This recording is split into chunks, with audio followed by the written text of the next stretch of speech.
ni umuhanzi nyarwanda w'umuhanga mu kuririmba injyana Afrobeat ku rwego rwa Afurika, iyo buri wese bitazamugora kukagura. Ukaba ushaka wowe kugira ute kubatamo nyine udukingirizo duhagije twamake ku buryo. Uru ni urubuga rwerekana uko abahanzi bahembwa ndetse n'abandi bakoresha YouTube bahembwa. Davis D, ibi ushobora kubisanisha n'impamvu yita umwami w'amajyepfo. Umwami w'amajyepfo, baby when I handle your matter, the sound is irenze.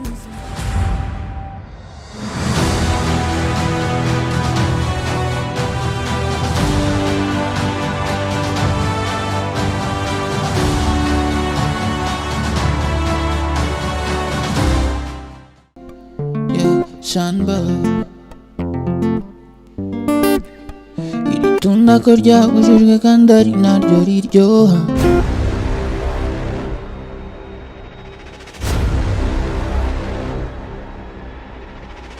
Ladies and gentlemen, please make some noise for Davis D. Amazina ye bwite yitwa Ikishaka David. Uyu ni umuhanzi nyarwanda w'umuhanga mu kuririmba injyana Afrobeat ku rwego rwa Afurika. Mbere yuko tumumenyaho byinshi, reka mbanze ngo ikaze. Ushobora kuba ari ubwa mbere ugeze kuri iyi channel, cyangwa se ushobora kuba usanzwe udukurikira. Ikintu ngiye kugusaba ntabwo kigoye. Munsi gato ya video hari ahantu handitse subscribe. Nuhakanda uraba unshyigikiye ndetse urabona amahimana ikomeye cyane. By'akarusho ushobora gukanda like ndetse ukanaduha comment y'icyo ubutaha twazagukorera. Nge mugiye kubana, nitwa Lewis Twika Live.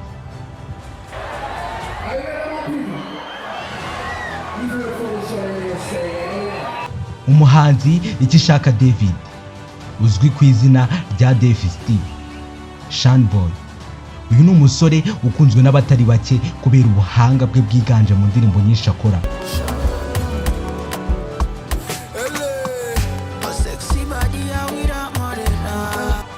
Davis D yavukiye mu ntara y'Amajyepfo mu karere ka Huye, akaba ari we mwana w'imfura mu bana bane. Ibi ushobora kubisanisha n'impamvu yita umwami w'amajyepfo. Umwami w'amajyepfo, baby when I handle your matter, the sound is irenze nk'izima. Davis D yatangiye gukora umuziki mu ntangiriro za 2010.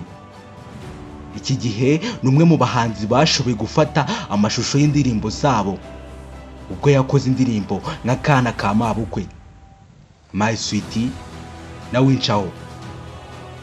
Davis D ntabwo yigeze acika intege. Mu mwaka wa 2015 nibwo yamenyekanye cyane. Iki gihe nibwo yakoze indirimbo yise Biryogo.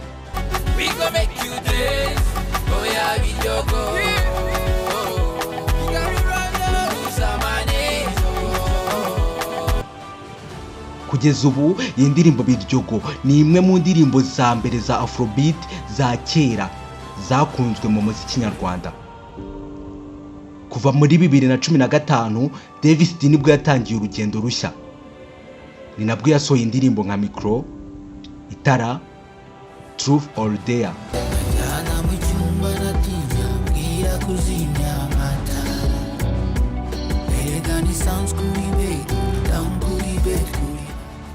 Girlfriend, Eva, Bermuda n'izindi. Kuva icyo gihe kandi yagiye akora ibitaramo bitandukanye mu Rwanda ndetse no hanze y'u Rwanda. Ubu ni umwe mu basitari u Rwanda rufite ndetse rukesha umuziki nyarwanda kuva kure. Davis D yasoje amashuri yisumbuye mu ishuri rya tekinike rya St Joseph i Nyamirambo. Davis D avuga ko yarazwe impano ye yo kuririmba n'ababyeyi be bombi. Agira ati,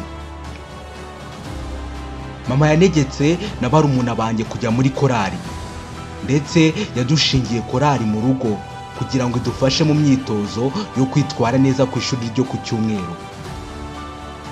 Ibi ngibi Davis D yabitangarije ikinyamakuru The New Times mu kiganiro cyo muri Gashyantare 2020.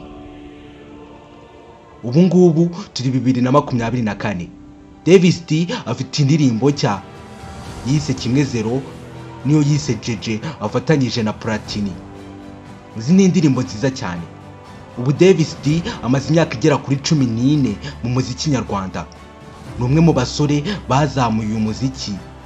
Kugeza ubu ni umwe mu basore bakora amashusho afite karite ihambaye cyane, amashusho atakorwa n'umuhanzi uwo ari we wese mu Rwanda. Inkuru dukesha The New Times, Davis D agira ati: mu myaka 10 maze mu muziki nyarwanda ntabwo nigeze njya hasi nk'uko benshi mu rungano rwanjye byabagendekeye. Akomeza agira ati: ndizera ko ari imwe mu mpamvu z'ingenzi zizatuma ejo hakomeza kuba heza.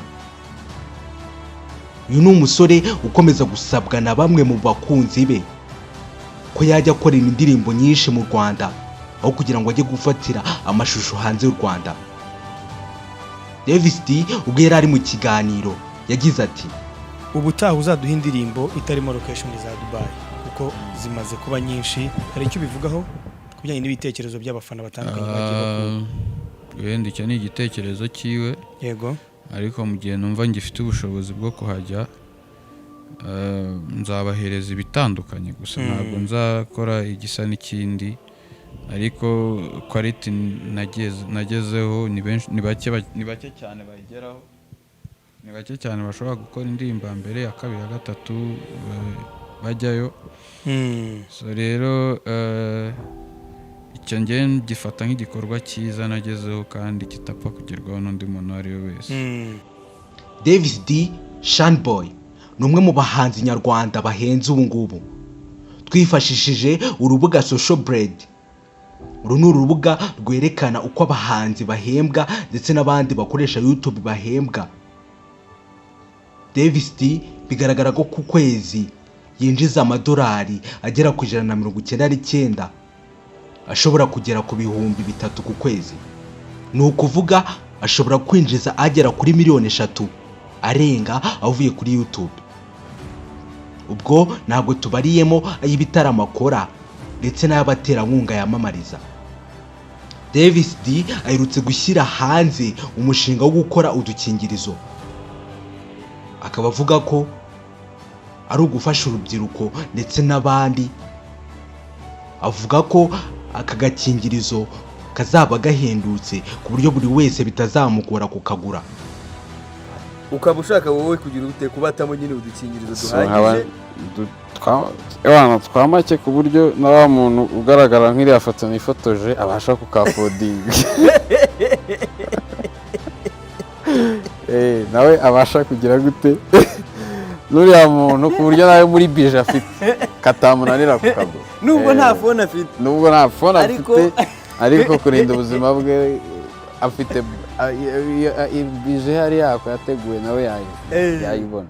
Turadukingirizo tuzasohoka dufite brand yanditseho gute? Iriho isura yanjye, iriho D condom. Ndagushimira cyane ku mwanya wafashe. Nimba hari byinshi usobanukiwe, kura subscribe ndetse unasharinge n'abandi. Duhe comment ku cyifuzo cy'uwo ushaka ko tuzagukorera ubutaha. Ndagushimira ku mwanya wafashe. Nimwabanaga na Lewis Twika Live. Ukomeze kugira ibihe byiza.